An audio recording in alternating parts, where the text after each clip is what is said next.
Give me everything you got. You can have her, mister. This was my first bank heist in 80 years. Everyone froze in fear. Some almost peed their pants. But what shocked me, this little girl wasn't scared at all. When I said I wanted anything, she lifted her doll and seriously told me she wanted to give it to me. I froze. Then I rushed over, and when I looked closer, this sweet kid looked just like my granddaughter. Even the doll in her hands looked the same. But in her mom's eyes, I was a monster. She carefully pulled her daughter back and whispered, "Don't disturb the robber while he's working."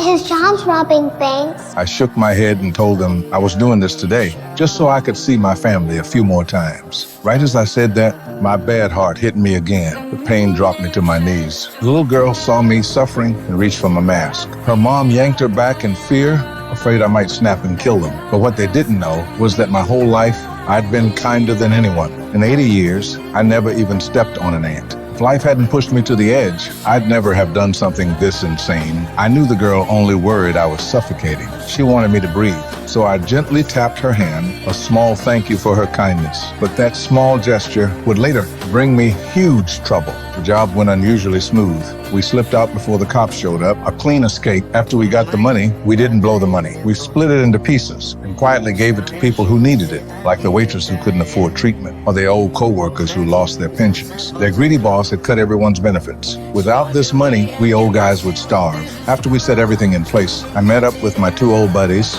We strolled right into a fancy restaurant and happily enjoyed a luxury dinner we'd never had in our lives. Meanwhile, the cops found on camera a shopper's running style, matched the robber exactly. They checked again and again and finally decided it was the same guy. So they started knocking on doors and questioning people face to face. But we weren't worried. Before the job, we had practiced anti-surveillance countless times, all to make sure we never slipped. And sure enough, with our perfect answers, no cracks to poke, the cops were helpless. But I never expected they'd come up with a ruthless move. They gathered all the possible suspects and brought in that little girl to identify us. I want you to start with that man over there, okay?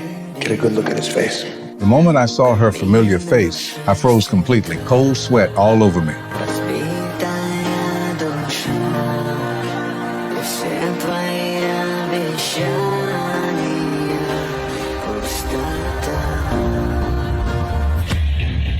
He's not here. Are you sure?